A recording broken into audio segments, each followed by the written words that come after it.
Hello friends, मैं हर्षिता शुक्ला आप सभी लोगों का हर्षिता क्लासेस में बहुत बहुत स्वागत करती हूं। और फ्रेंड्स, आज मैं यूपी डीएलएड फोर्थ सेमेस्टर का पेपर फर्स्ट है, जो कि आरंभिक स्तर पर भाषा एवं गणित के पठन, लेखन एवं गणितीय क्षमता का विकास, जो आपका प्रश्न पत्र फर्स्ट है, उससे मैं बहुत ही महत्वपूर्ण very short answer type questions का क्विक रिवीजन लेकर के आई हूँ। तो ये पूरा वीडियो आप लोग के लिए बहुत इंपॉर्टेंट होने वाला है। पूरा वीडियो ध्यान से देखें, एक भी क्वेश्चन को स्किप नहीं करें और केवल सुनते जाएं। आप लोगों को आसानी से क्वेश्चंस तैयार हो जाएंगे। समय बहुत कम है और बिल्कुल आप लोग किसी एकांत जगह पर बैठ करके केवल मेरे द्वारा कहे गए शब्दों को सुने और उससे आप लोग को बहुत हेल्प मिलने वाला है। ठीक है फ्रेंड्स, तो पहले क्वेश्चन पर आते हैं। सदा एक वचन के लिए प्रयुक्त होने वाले कुछ शब्दों को बताइए। आकाश, वर्षा, सत्य, झूठ, पानी, सहायता आदि ये सभी एक वचन के लिए प्रयुक्त होते हैं। ठीक है फ्रेंड्स, दूसरा क्वेश्चन है, ध्वनि किसे कहते हैं? ध्वनि किसे कहते हैं? भाषा की इकाई को ध्वनि कहते हैं। ध्वनि किसे कहते हैं? भाषा की इकाई को ध्वनि कहते हैं। नेक्स्ट क्वेश्चन है, हिंदी के लिपि का नाम क्या है? तो हिंदी के लिपि का नाम है देवनागरी लिपि। ठीक है फ्रेंड्स, अगला क्वेश्चन है, स्वर किसे कहते हैं? बहुत ही महत्वपूर्ण प्रश्न। तो वे वर्ड जिनके उच्चारण के लिए किसी दूसरे वर्ड के सहायता की आवश्यकता नहीं होती है, स्वर कहलाता है। मतलब स्वर वो वर्ड है जिसके उच्चारण के लिए किसी दूसरे वर्ड के सहायता की आवश्यकता नहीं पड़ती है, उसे स्वर कहते हैं। ठीक है फ्रेंड्स, नेक्स्ट क्वेश्चन है फ्रेंड्स, क्वेश्चन नंबर 5 है आपका, व्यंजन किसे कहते हैं? ठीक है, तो जिन वर्डों का उच्चारण स्वर की सहायता से किया जाता है व्यंजन कहलाता है। व्यंजन वे वर्ड होते हैं जिनका उच्चारण स्वरों की सहायता से किया जाता है, व्यंजन कहलाता है। नेक्स्ट क्वेश्चन नंबर 6 है, संयुक्त व्यंजन 6 किन किन वर्डों के योग से बना है? तो क धन खष्टी सा बराबर 6 बना है। ठीक है, क और खष्टी सा से के योग से 6 का निर्माण होता है। नेक्स्ट क्वेश्चन है, संयुक्त व्यंजन त्र किन किन वर्डों के योग से बना है? तो त धन र से त्र का निर्माण हुआ है। अगला क्वेश्चन नंबर 8 है, संयुक्त व्यंजन ज्ञ किन किन वर्डों के योग से बना है? तो ज धन इया बराबर ज्ञ बना है। नेक्स्ट क्वेश्चन है फ्रेंड्स, यह किसका चिन्ह है? इस प्रकार से ऊपर बिंदी जो रहता है वो किसका चिन्ह है? तो वह अनुस्वार है। ठीक है, ऊपर जो बिंदी है वो अनुस्वार होता है। नेक्स्ट है फ्रेंड्स, जो ये चंद्र बिंदु का चिन्ह है, आप लोग देख सकते हैं ऊपर चंद्र बिंदु अगर रहे किसी भी अक्षर के ऊपर, तो वो होता है चंद्र बिंदु। इस प्रकार से चंद्रमा के आकार की आकृति जो होती है, इस तरह से वो चंद्र बिंदु होती है। नेक्स्ट क्वेश्चन है फ्रेंड्स, अतिवृष्टि का विलोम शब्द बताइए। अतिवृष्टि का विलोम होता है अनावृष्टि। अतिवृष्टि मतलब अत्यधिक वर्षा, अनावृष्टि मतलब कम अल्प वर्षा। ठीक है, नेक्स्ट क्वेश्चन है, अर्वाचीन का विलोम शब्द बताइए। तो अर्वाचीन का विलोम है प्राचीन। अगला क्वेश्चन है, भाषाई कौशल बताइए। तो सुबोपली अर्थात सुनना, बोलना, पढ़ना और लिखना, यही भाषाई कौशल है। नेक्स्ट क्वेश्चन है, पठन क्या है? पठन के सोपान बताइए। तो पठन का अर्थ है जोर से पढ़ना अथवा मौन रूप में पढ़ना, जिससे मुद्रित सामग्री का अर्थ तथा भाव समझ में आना चाहिए। पठन का अर्थ होता है जोर से पढ़ना या मौन रूप में पढ़ना, जिससे मुद्रित सामग्री का अर्थ तथा भाव समझ में आना चाहिए। और पठन के सोपान कौन कौन से होते हैं? पठन के 3 सोपान होते हैं। पहला है मुद्रित प्रतीकों की पहचान, दूसरा है अर्थ ग्रहण, तीसरा है अर्थ ग्रहण का उपयोग। ठीक है फ्रेंड्स, नेक्स्ट क्वेश्चन नंबर 15 है, प्राथमिक स्तर की शिक्षा की समाप्ति पर बालकों से पठनगत अपेक्षाएं बताइए। तो प्राथमिक स्तर की शिक्षा की समाप्ति पर बालकों से पठनगत अपेक्षाएं जो हैं वो हैं चित्र पठन, शब्द पठन, शाब्दिक पठन और वर्ड पठन। तो ये 4 प्रकार की अपेक्षाएं की जाती हैं। ठीक है, नेक्स्ट क्वेश्चन नंबर 16 पर आते हैं, उच्च प्राथमिक स्तर पर शिक्षा की समाप्ति पर बालकों से पठनगत अपेक्षाएं बताइए। तो चिंतनात्मक पठन और सृजनात्मक पठन। ठीक है, 2 प्रकार का पठन होता है, चिंतनात्मक और सृजनात्मक। ठीक है फ्रेंड्स, तो प्राथमिक और उच्च स्तर के लिए आप लोग समझ गए होंगे आसानी से। ठीक है, नेक्स्ट क्वेश्चन है, उच्चारण के दोष बताइए। उच्चारण के कौन कौन से दोष होते हैं? तो पहला दोष है रुक रुक कर बोलना। रुक रुक कर बोलना भी उच्चारण संबंधी दोष होता है। नेक्स्ट है गदगद स्वर में बोलना, मतलब बहुत खुश होकर के बोलना। नेक्स्ट है दीनता के स्वर में बोलना। अगला है गा गा कर बोलना। और नेक्स्ट है मुख के भीतर बुदबुदाते हुए बोलना। नेक्स्ट क्वेश्चन नंबर 18 पर आते हैं, पठन में दक्षता अवरोध का कारण बताइए या पठन कौशल में 2 बाधक तत्व बताइए। तो पहला है पढ़ने की कला का अभाव, और दूसरा है पठन रुचि का अभाव, तीसरा है चिंतन का अभाव, चौथा है मन की एकाग्रता का अभाव, और 5वां है दृष्टि दोष का होना। नेक्स्ट क्वेश्चन है फ्रेंड्स, स्वतंत्र अभिव्यक्ति का क्या आशय है? तो स्वतंत्र अभिव्यक्ति का आशय लिखित अथवा मौखिक दोनों प्रकार की अभिव्यक्तियों से है। नेक्स्ट क्वेश्चन है फ्रेंड्स, हिंदी भाषा शिक्षक किन किन उद्देश्यों को ध्यान में रखकर पठन अभिवृत्ति का विकास करता है? तो पहला है फ्रेंड्स, बालकों में पढ़ने के प्रति आनंद के भावों का विकास, और दूसरा है बालकों को सृजनात्मकता की ओर प्रेरित करना। नेक्स्ट क्वेश्चन है, परिवेशीय विषयों पर चर्चा से लाभ बताइए। तो पहला है फ्रेंड्स, परिवेशीय विषयों पर चर्चा द्वारा बालकों के ज्ञान में वृद्धि की जा सकती है। दूसरा है, बालक जिज्ञासु होते हैं, उनकी जिज्ञासा को बढ़ाया जा सकता है। तीसरा है, भाषाई कौशल का विकास होता है। नेक्स्ट क्वेश्चन है फ्रेंड्स, सरल वाक्य किसे कहते हैं? तो जिस वाक्य में केवल एक ही क्रिया हो उसे सरल वाक्य कहते हैं। जैसे रतन पुस्तक लिखता है, मोहन चाय बना रहा है। ठीक है फ्रेंड्स। नेक्स्ट क्वेश्चन है, संयुक्त वाक्य किसे कहते हैं? स्पष्ट कीजिए। तो वह वाक्य जिसमें दो या दो से अधिक उपवाक्य हो। ये उपवाक्य किसी संयोजक जैसे और, आदि, के, लेकिन, किंतु, परंतु आदि द्वारा जुड़े हों, संयुक्त वाक्य कहलाते हैं।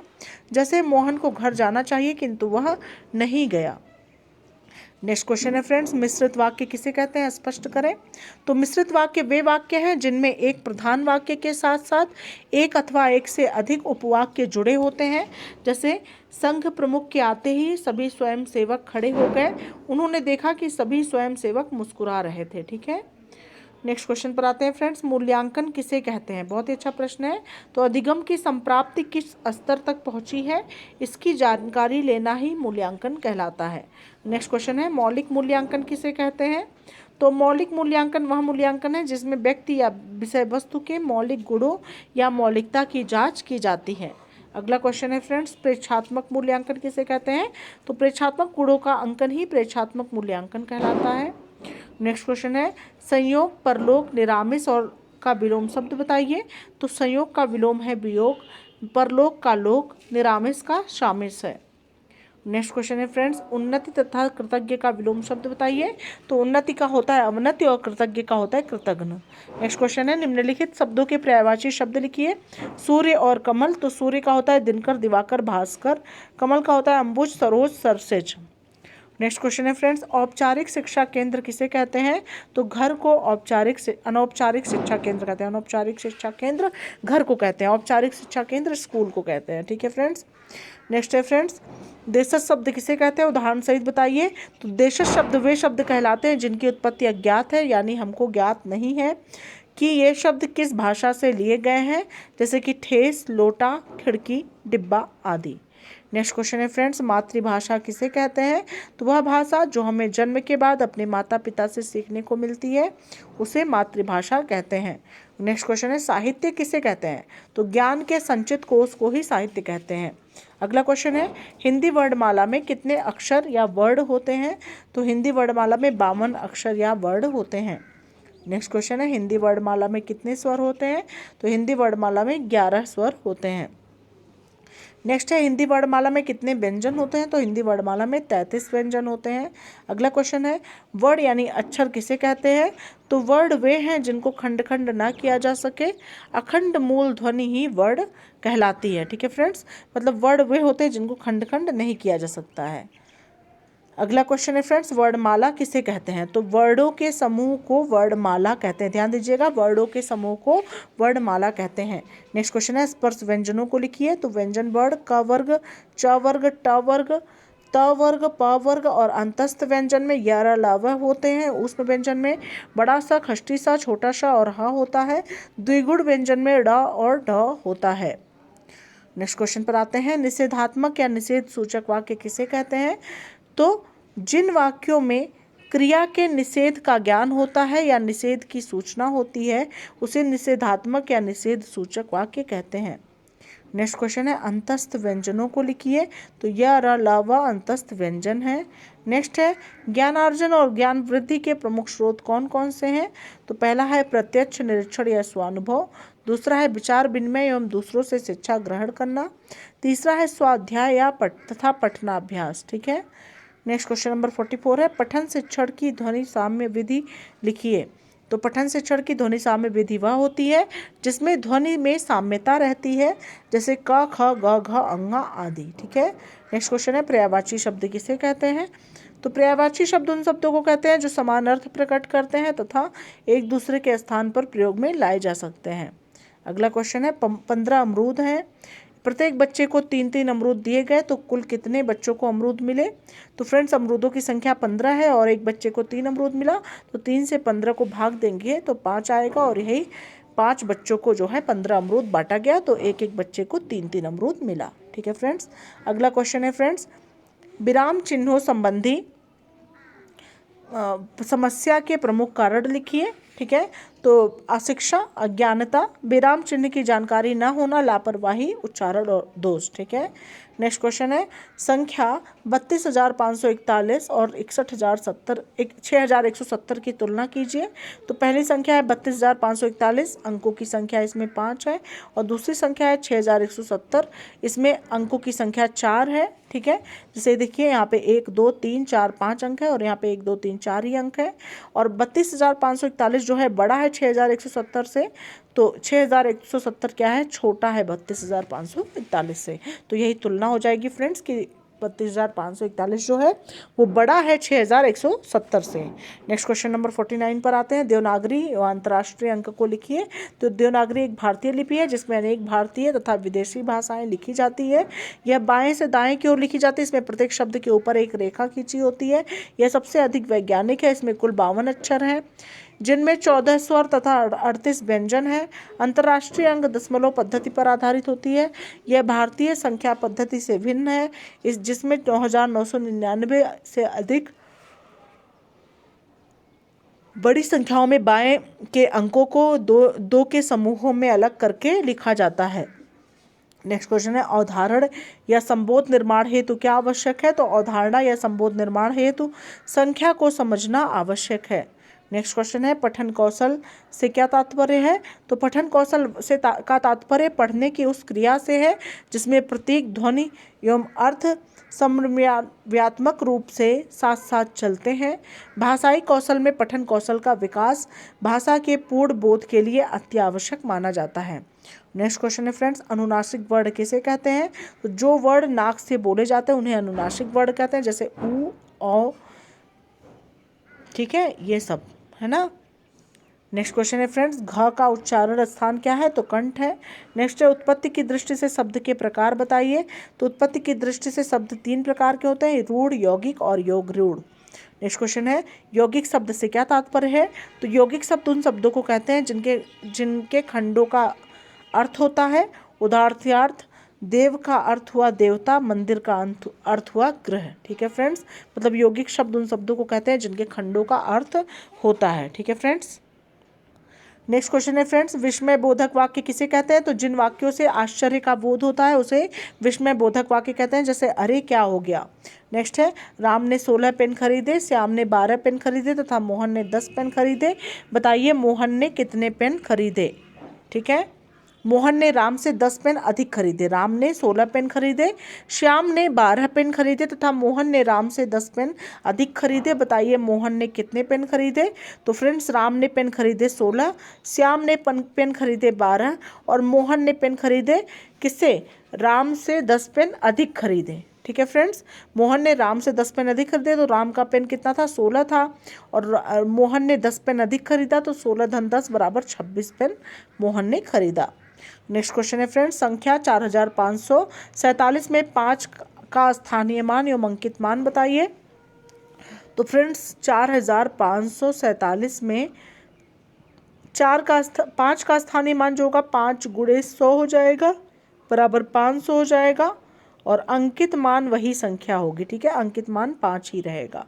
ठीक है, नेक्स्ट क्वेश्चन नंबर 59 पर आते हैं। गणेश शब्द के 3 पर्यायवाची शब्द लिखिए। लंबोदर, गजानन, एकदंत। अगला क्वेश्चन है कनिष्ठ, वरदान, उत्कर्ष के विलोम लिखिए। तो कनिष्ठ का होता है ज्येष्ठ, वरदान का होता है अभिशाप, उत्कर्ष का होता है अपकर्ष। नेक्स्ट क्वेश्चन है फ्रेंड्स प्राकृत संख्या किसे कहते हैं? तो गणित में 1 2 3 आदि संख्याओं को प्राकृत संख्या कहते हैं। ये संख्याएं वस्तुओं को गिनने अथवा क्रम में लिखने के लिए प्रयुक्त होती हैं। नेक्स्ट क्वेश्चन है फ्रेंड्स, वर्ण किसे कहते हैं, इसके प्रकार बताइए। तो वर्ण से आशय वर्ण भाषा की सबसे छोटी इकाई है। वर्ण ध्वनियाँ हैं तथा भाषा का उच्चारण इन्हीं ध्वनियों से होता है। अतः भाषा की उस सबसे छोटी इकाई को वर्ण कहते हैं जो निश्चित ध्वनि के रूप में धारण करती है। वर्ण क्या होती है, भाषा की सबसे छोटी इकाई होती है और वर्ण ध्वनियाँ होती हैं तथा भाषा का उच्चारण इन्हीं ध्वनियों से होता है। अतः भाषा की उस सबसे छोटी इकाई को वर्ण कहते हैं जो निश्चित ध्वनि के रूप में धारण करती है, रूप को धारण करती है। और वर्ण के प्रकार क्या होते हैं, वर्ण के प्रमुख प्रकार निम्नलिखित प्रकार के होते हैं। अ आ इ उ री ए ओ औ, क वर्ग च वर्ग ट वर्ग प वर्ग अंतस्थ ऊष्म, ठीक है, और द्विगुण व्यंजन। ठीक है, तो इसके बारे में मैंने आपको सारा बताया है डिटेल में। अंतस्थ में या लावा होते हैं, ऊष्म में बड़ा सा खष्टी सा छोटा सा हा होता है, द्विगुण में ड और ढा होते हैं। ठीक है फ्रेंड्स, तो इसको मैंने आपको बताया ही है पहले भी और फिर से बता दिया मैंने। क वर्ग आपको पता है, क ख ग घ, च वर्ग च छ ज झ, ठीक है, ट वर्ग ट ठ ड ढ, ठीक है, इस तरह से। प वर्ग प फ ब भ म, तो इस तरह से ये सभी होंगे। नेक्स्ट क्वेश्चन पर आते हैं फ्रेंड्स, सम संख्या से आप क्या समझते हैं। तो सम संख्या वो संख्या जो 2 से पूरी तरह से विभाजित हो जाए या 2 से पूरी तरह से कट जाए, उसे सम संख्या कहते हैं। जैसे 2 4 6 8। अनुनासिक स्वर को परिभाषित कीजिए। तो जब स्वर केवल मुख से बोले जाते हैं तो उसका रूप साधारण होता है, परंतु जब स्वर नाक से बोले जाते हैं तो उनके ऊपर चंद्रबिंदु लगाया जाता है। ऐसे स्वर नाक से बोले जाने के कारण अनुनासिक कहलाते हैं, जैसे उंगली, आंधी आदि। नेक्स्ट क्वेश्चन है, हलंत से क्या अभिप्राय है, लिखिए। तो हलंत से आशय है आधा वर्ण या स्वर रहित वर्ण। ठीक है, जब किसी व्यंजन को स्वर रहित लिखना होता है तो हलंत कहलाता, उस समय हलंत का प्रयोग करते हैं। नेक्स्ट क्वेश्चन है, अंग्रेजी वर्णमाला में कितने वर्ण होते हैं। तो अंग्रेजी वर्णमाला में 26 वर्ण होते हैं। अगला क्वेश्चन है, च वर्ग की ध्वनियाँ कितनी है, नाम लिखिए। च छ ज झ इयाँ है। नेक्स्ट है, गुणा में कौन कौन सी संक्रियाँ होती हैं, लिखिए। तो गुणा में संक्रियाँ होती हैं गुणनफल, गुणज और गुणक। नेक्स्ट क्वेश्चन है फ्रेंड्स, 345 में सभी अंकों के स्थानीय मान लिखिए। तो 5 का हो जाएगा 5 गुणे 1 बराबर 5। 4 का हो जाएगा 4 गुणे 10 बराबर 4 गुणे 10 बराबर 40। और 3 का हो जाएगा फ्रेंड्स 3 गुणे इकाई दहाई सैकड़ा, यानी 100 के स्थान पे तो 3 गुणे 100 बराबर 300। नेक्स्ट क्वेश्चन नंबर 70 है, विधानवाचक एवं निषेधवाचक वाक्य में क्या अंतर है, उदाहरण देकर समझाइए। तो विधानवाचक वाक्य हैं जिन वाक्यों में क्रिया करने या होने का सामान्य ज्ञान हो, उन्हें विधानवाचक वाक्य कहते हैं। जैसे कि वह प्रतिदिन योग करता है, काम का करना, लता नाचती है, काम का होना। ठीक है फ्रेंड्स, और निषेधवाचक वाक्य कौन सा होता है, जैसे जिन वाक्यों में क्रिया के निषेध का ज्ञान होता है उन्हें निषेधवाचक वाक्य कहते हैं। जैसे कि वह प्रतिदिन योगा नहीं करता है, जैसे काम का ना करना, लता नाचती नहीं है, काम का न करना, तो ये निषेधवाचक हो गया। ठीक है, नेक्स्ट क्वेश्चन है, ध्वनि के आवश्यक मूल तत्व क्या है। तो स्पष्टता का होना ध्वनि श्रवण में अत्यंत आवश्यक है, क्योंकि यदि बोलने में स्पष्टता होगी तो सुनने वाला सुनकर उचित अर्थ ग्रहण कर सकेगा। ठीक है, नेक्स्ट है फ्रेंड्स, सार्थकता। ठीक है, तो ध्वनि उच्चारण में ध्यान रखना चाहिए कि बाणी सार्थक हो तथा अनावश्यक ध्वनि विस्तार नहीं होना चाहिए, ना ही शब्दों को बार बार आवृत्ति होनी चाहिए। बाणी में सार्थकता होना आवश्यक है। तीसरा है शुद्धता फ्रेंड्स, और चौथा है तरंगता। ठीक है, ध्वनि में शुद्धता का मतलब आप लोग समझ ही रहे हैं कि वह ध्वनि जिनका मतलब यह ध्वनि का सबसे मूल तत्व होता है, इसके बिना ध्वनि का अर्थ ही नहीं सिद्ध हो सकता है। ध्वनि का शुद्ध उच्चारण मान्य तथा परिष्कृत होना चाहिए। तरंगता का मतलब हो गया कि ध्वनि में आरोह बिल्कुल नहीं होना चाहिए। एक समय वाचन से श्रोता ऊब जाता है, एक समान अगर वाचन हो रहा है तो उससे श्रोता सुनने वाला क्या हो जाएगा, ऊब जाएगा। तथा अर्थ ग्रहण की दृष्टि से स्वराघात बलाघात की तरंगता होना आवश्यक होता है। तो अब बहुत इंपॉर्टेंट है फ्रेंड्स, सभी और बिल्कुल तैयार कर लें क्योंकि परीक्षा बहुत ही कम समय शेष है। ठीक है, परीक्षा में। तो अगला है, लेखन किसे कहते हैं, लेखन का अर्थ बताइए। तो जब मन के भावों तथा विचारों को लिपिबद्ध यानी लिख करके व्यक्त करते हैं तो इस प्रकार की अभिव्यक्ति को लेखन कहते हैं। नेक्स्ट क्वेश्चन है, उच्चारण की दृष्टि से व्यंजन की 3 श्रेणियां लिखिए। तो स्पर्श व्यंजन, अंतस्थ व्यंजन और ऊष्म व्यंजन। नेक्स्ट है, अयोगवाह के 3 प्रकार लिखिए। अनुस्वार, अनुनासिक और विसर्ग हैं। नेक्स्ट है फ्रेंड्स, विकारी शब्द किसे कहते हैं। तो जिन शब्दों का प्रयोग लिंग, वचन एवं कारक के कारण, ठीक है, के अनुसार परिवर्तन आ जाता है। जिन शब्दों के प्रयोग मतलब लिंग वचन एवं कारक के कारण के अनुसार जो है उनके प्रयोग में परिवर्तन आ जाता है, उन्हें विकारी शब्द कहते हैं। ह्रस्व स्वर के आधार पर हिंदी ध्वनियों के नाम लिखिए। अ, ई, उ तथा री हैं। नेक्स्ट है फ्रेंड्स, बलाघात क्या है? ध्वनि विज्ञान के आधार पर इसको स्पष्ट कीजिए। तो बलाघात शक्ति की वह मात्रा है जिसमें ध्वनि, अक्षर, शब्द अथवा वाक्य का उच्चारण किया जाता है और शक्ति आधिक्य के कारण ही अपेक्षितया अधिक बलाघात युक्त ध्वनि, अक्षर या शब्द आदि आसपास की अन्य ध्वनियों आदि के अधिक मुखर एवं शक्तिशाली होते हैं। मतलब बलाघात शक्ति की वह मात्रा है जिसमें ध्वनि, अक्षर, शब्द अथवा वाक्य का उच्चारण किया जाता है। ठीक है, और शक्ति आधिक्य के कारण ही अपेक्षितया अधिक बलाघात युक्त शक्ति, अक्षर या शब्द आदि आसपास की अन्य ध्वनियाँ आदि से अधिक मुखर एवं शक्तिशाली होते हैं। नेक्स्ट क्वेश्चन है फ्रेंड्स, जीवा के आधार पर हिंदी ध्वनियों का वर्गीकरण कर उनके नाम लिखिए। तो समृत में होगा इ, ई, उ, अर्ध विवृत में होगा ए, ओ, अ, विवृत में आ, अर्ध समृत में ए तथा ओ। ठीक है फ्रेंड्स, नेक्स्ट क्वेश्चन पर आते हैं फ्रेंड्स। इस री स्वर का उच्चारण स्थान क्या है? तो मूर्धा यानी कठोर तालु है। नेक्स्ट है, ऊष्म व्यंजन से क्या तात्पर्य है? ऊष्म व्यंजन किसे कहते हैं? लिखिए। तो जिन वर्णों के उच्चारण में वायु उच्चारण स्थान से छूटकर सीटी के ध्वनि के समान बाहर निकलती है वे ऊष्म व्यंजन कहलाते हैं। मतलब वे व्यंजन जिनके उच्चारण में वायु जो है उच्चारण स्थान से छूकर जो है सीटी की ध्वनि के समान बाहर निकलती है उसे ऊष्म व्यंजन कहते हैं। नेक्स्ट क्वेश्चन है फ्रेंड्स, संकर शब्दों को उदाहरण सहित लिखिए। तो जो शब्द दो भाषाओं के शब्दों से मिलकर बना लिए जाते हैं उन्हें संकर शब्द कहते हैं। जैसे नेक धन चलन बराबर नेक चलन, वर्ष धन गाठ बराबर वर्ष गाठ, रेल धन गाड़ी बराबर रेल गाड़ी। नेक्स्ट क्वेश्चन है फ्रेंड्स, विलोम शब्द किसे कहते हैं? तो जो शब्द परस्पर विपरीत अर्थ प्रकट करते हैं वे विलोम शब्द कहलाते हैं। जैसे काला गोरा, प्रकाश अंधकार। नेक्स्ट क्वेश्चन है फ्रेंड्स, शून्य को किसी संख्या से भाग देने पर भागफल क्या आता है? तो जब किसी संख्या को शून्य से भाग करते हैं तो इसे शून्य से भाजन कहते हैं। सामान्य गणित में यह भाजन अर्थहीन है, अतः शून्य से भाजक अपरिभाषित है। नेक्स्ट क्वेश्चन है, वास्तविक मान किसे कहते हैं? तो किसी अंक का वह मान जो कभी परिवर्तित नहीं होता उसे वास्तविक मान कहते हैं। जैसे 2, 3, 5 में 2 का वास्तविक मान 2 है जबकि स्थानीय मान 200 है। ठीक है, वास्तविक मान वही संख्या होती है और स्थानीय मान में इकाई, दहाई, सैकड़ा, हजार के अनुसार जो है उसको गुणा कर देते हैं तो उसका मान जो है बदल जाता है, परिवर्तित हो जाता है। ठीक है फ्रेंड्स, नेक्स्ट क्वेश्चन पर आते हैं। किसी संख्या को शून्य से गुणा करने पर गुणनफल शून्य प्राप्त होगा, उदाहरण से ही समझाइए। तो शून्य से गुणा करने पर गुणनफल जो है शून्य प्राप्त होगा। जैसे 50 को 0 से गुणा किए तो 0 मिला, x को 0 से गुणा किए तब भी 0 मिला। नेक्स्ट है, संख्या 41,325 और 7,061 की तुलना कीजिए। तो पहली संख्या 41,325 में अंकों की संख्या 5 है, दूसरी संख्या 7,061 में अंकों की संख्या 4 है। तो 41,325 जो है बड़ी है 7,061 से और 7,061 जो है छोटी है 41,325 से। नेक्स्ट क्वेश्चन है फ्रेंड्स, 12 पेंसिलें हैं, प्रत्येक बच्चों को 2-2 पेंसिलें दी गई, कितने बच्चों को पेंसिलें मिले? तो माना बच्चे x है, कुल पेंसिलें 12 हैं, प्रत्येक बच्चे को 2-2 पेंसिल दी गई तो 12 को 2 से डिवाइड कर देंगे और बराबर हो जाएगा 6 बच्चों को जो है पेंसिलें बांटी गई। 12 पेंसिलें जो है 6 बच्चों में बांटी गई तो प्रत्येक बच्चे को 2-2 पेंसिलें मिली। ठीक है फ्रेंड्स, नेक्स्ट क्वेश्चन पर आते हैं। सस्वर पठन से आप क्या समझते हैं? तो एक स्वर सहित वाचन को सस्वर पठन कहते हैं, अर्थात लिखी हुई विषय वस्तु को देखकर सस्वर पढ़ना ही सस्वर पठन कहलाता है। सस्वर वाचन के 2 भेद होते हैं, पहला है आदर्श वाचन और दूसरा है अनुकरण वाचन। ठीक है, शिक्षक द्वारा किया जाने वाला वाचन को आदर्श वाचन कहते हैं तथा जो छात्र अध्यापक के अनुसार वाचन करते हैं उन्हें अनुकरण वाचन कहते हैं।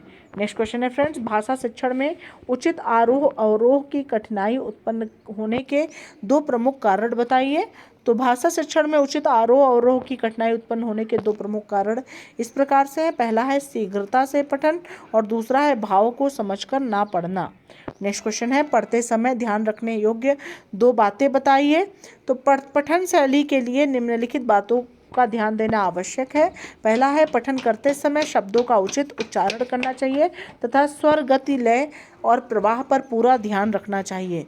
दूसरा है पढ़ते समय प्रभावोत्पादक शब्दों पर विशेष बल देकर बोलना चाहिए ताकि श्रोता उसके पठन की ओर आकर्षित हो सके। तीसरा है फ्रेंड्स प्रत्येक शब्द पर जोर देकर पढ़ना आवश्यक है। ऐसा करने से पठन पूरी तरह से सफल हो जाएगा और जहाँ रुकने की ज़रूरत होगी वहाँ अवश्य रुकना चाहिए और शब्दों को अलग अलग करके सही बल और विराम के साथ पढ़ना चाहिए। ठीक है फ्रेंड्स। अगला है असुंदर यानी खराब लेखन के 2 कारण बताइए। तो असुंदर लेखन के कारण इस प्रकार से हैं। पहला है कलम पकड़ने का ढंग ठीक ना होना। दूसरा है लिखने की कॉपी तथा आँख की उचित दूरी ना होना, मतलब आँखों में उचित दूरी ना होना, कॉपी से आँख जो है उचित दूरी पर ना होना। नेक्स्ट है विराम चिन्हों का उचित प्रयोग ना किया गया हो। अगला है लिखते समय बालक के बैठने का ढंग उचित ना हो। नेक्स्ट है फ्रेंड्स पठन कितने प्रकार का होता है। पठन के 2 प्रकार होते हैं, सस्वर पठन, मौन पठन, मुद्रा भाव पठन, दृश्य पठन, अभिनय पठन, चित्र पठन। ठीक है, ये सभी पठन के प्रकार होते हैं। मेन पठन होता है सस्वर और मौन पठन। ठीक है। नेक्स्ट क्वेश्चन है फ्रेंड्स शब्द किसे कहते हैं। निश्चित अर्थ को प्रकट करने वाले वर्णों के समूह को शब्द कहते हैं, जैसे कान, कलम, मैं, आप, विद्यालय, पुस्तक, राम आदि। नेक्स्ट है श्रुतलेख किसे कहते हैं। तो वे लेख जो सुनकर लिखे जाते हैं श्रुतलेख कहलाते हैं। शीघ्रता, सुंदरता तथा शुद्धता के साथ लिखा लेख वास्तव में श्रुतलेख कहलाता है। अगला क्वेश्चन है फ्रेंड्स स्पर्श व्यंजन का क्या अर्थ आशय होता है। तो जिन व्यंजनों के उच्चारण करते समय मुख द्वार बंद हो जाता है तथा इस प्रकार के बोले जाते हैं कि हवा उच्चारण स्थानों को स्पर्श मात्र करती है, वे स्पर्श व्यंजन कहलाते हैं। मतलब वे व्यंजन जिनका उच्चारण करते समय मुख द्वार बंद हो जाता है तथा इस प्रकार बोले जाते हैं कि हवा उच्चारण स्थानों को स्पर्श करती है, स्पर्श मात्र करती है, वे स्पर्श व्यंजन कहलाते हैं। जैसे क, ख, ग, घ, ट, ठ, ड, ढ, त, थ, द, ध। ठीक है। नेक्स्ट है तद्भव शब्द किसे कहते हैं। उदाहरण सहित समझाइए, बहुत महत्वपूर्ण है। तो वे शब्द जो मूलतः संस्कृत के हैं किंतु धीरे धीरे उनके रूप बदल गए हैं और हिंदी में प्रयुक्त होते हैं, तद्भव कहलाते हैं। जैसे आम, घात, गंगा, आग, नंगा आदि। नेक्स्ट है तत्सम शब्द किसे कहते हैं।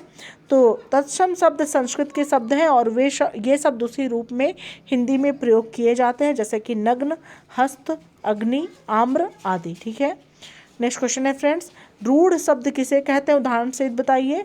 तो रूढ़ शब्द उसे कहते हैं जो शब्द के योग से नहीं बनते हैं, जैसे कि आम, कान, कलम आदि। जो शब्द के योग से नहीं बनते उन्हें रूढ़ शब्द कहते हैं। नेक्स्ट है यौगिक शब्द किसे कहते हैं। उदाहरण से बताइए। तो वे शब्द जो शब्दों के योग से बनते हैं उन्हें यौगिक शब्द कहते हैं, जैसे विश्वविद्यालय, पुस्तकालय और छात्रावास। जैसे विश्वविद्यालय और विश्वधन विद्यालय के योग से बना है, पुस्तकालय पुस्तक धन आलय के योग से बना है, छात्रावास छात्रधन आवास के योग से बना है। नेक्स्ट है फ्रेंड्स योग रूढ़ शब्द किसे कहते हैं। उदाहरण से बताइए। तो जो शब्द 2 या 2 से अधिक शब्दों के योग से बनते हैं पर सामान्य अर्थ छोड़कर विशेष अर्थ देने लगते हैं उन्हें योग रूढ़ शब्द कहते हैं, जैसे पंकज, जलद आदि। नेक्स्ट है फ्रेंड्स मुहावरा तथा लोकोक्ति में अंतर बताइए। तो मुहावरा क्या है। मुहावरा का स्वतंत्र प्रयोग नहीं होता है, लोकोक्ति का स्वतंत्र प्रयोग होता है। मुहावरा वाक्यांश है और लोकोक्ति जो है वाक्य है। ठीक है फ्रेंड्स। नेक्स्ट क्वेश्चन है संज्ञा किसे कहते हैं। उदाहरण सहित बताइए। तो किसी व्यक्ति, वस्तु, स्थान या का गुण दोष का बोध कराने वाले शब्दों को संज्ञा कहा जाता है। किसी व्यक्ति, वस्तु, स्थान या गुण के नाम को संज्ञा कहते हैं, जैसे राम, राजन, पुस्तक, महाराजगंज आदि। नेक्स्ट है संज्ञा के भेद बताइए। तो संज्ञा के निम्न भेद होते हैं। पहला है व्यक्तिवाचक संज्ञा, दूसरा है भाववाचक संज्ञा, तीसरा है जातिवाचक संज्ञा, चौथा है समूहवाचक संज्ञा और पांचवा है द्रव्यवाचक संज्ञा। नेक्स्ट क्वेश्चन पर आते हैं फ्रेंड्स सर्वनाम किसे कहते हैं। उदाहरण से बताइए। तो संज्ञा के स्थान पर प्रयुक्त होने वाले शब्द जो है सर्वनाम कहलाते हैं, जैसे मैं, हम, तुम, यह, वह आदि। नेक्स्ट है सर्वनाम के भेद बताइए। सर्वनाम के भेद इस प्रकार से हैं। पुरुषवाचक सर्वनाम, निश्चयवाचक सर्वनाम, अनिश्चयवाचक सर्वनाम, प्रश्नवाचक सर्वनाम, संबंधवाचक सर्वनाम, निजवाचक सर्वनाम। ठीक है। अगला क्वेश्चन है विशेषण किसे कहते हैं। तो जो शब्द संज्ञा और सर्वनाम की विशेषता बताते हैं उसे विशेषण कहते हैं, जैसे सेब, खट्टा, चतुर, बिल्ली आदि। नेक्स्ट है विशेषण के भेद बताइए। तो विशेषण के कितने भेद होते हैं? 4 भेद होते हैं। गुणवाचक विशेषण, संख्यावाचक विशेषण, परिमाणवाचक विशेषण और संकेतवाचक विशेषण। नेक्स्ट क्वेश्चन है फ्रेंड्स, क्रिया किसे कहते हैं? उदाहरण बताइए। तो जिसमें किसी कार्य के होने अथवा करने का बोध होता है उसे क्रिया कहते हैं। जैसे रोहित पुस्तक पढ़ा, क्रिया का मूल धातु है। लिख, पढ़, सो, खा, जा आदि क्रिया हैं। नेक्स्ट है फ्रेंड्स, क्रिया के भेद बताइए। तो कर्म के आधार पर क्रिया के 2 भेद होते हैं, सकर्मक क्रिया और अकर्मक क्रिया। नेक्स्ट क्वेश्चन है, पठन तथा वाचन में अंतर बताइए। तो पठन का अभिप्राय सस्वर या मौन पठन है तथा दोनों का प्रयोजन है। ठीक है, अर्थ ग्रहण करना, ठीक है, मतलब पठन का अभिप्राय है सस्वर या मौन पठन और दोनों का प्रयोजन है अर्थ ग्रहण करना। वाचन का अर्थ है जोर जोर से पढ़ना जिसका आनंद दूसरा व्यक्ति भी ले सकता है। नेक्स्ट है फ्रेंड्स, निम्न का समास बताइए। नीलकंठ जो है वो कर्मधारय समास है। दशानन जो है वो बहुब्रीहि समास है। पंचानन आपका बहुब्रीहि समास है। नवग्रह आपका द्विगु समास है और चतुर्भुज आपका बहुब्रीहि समास है।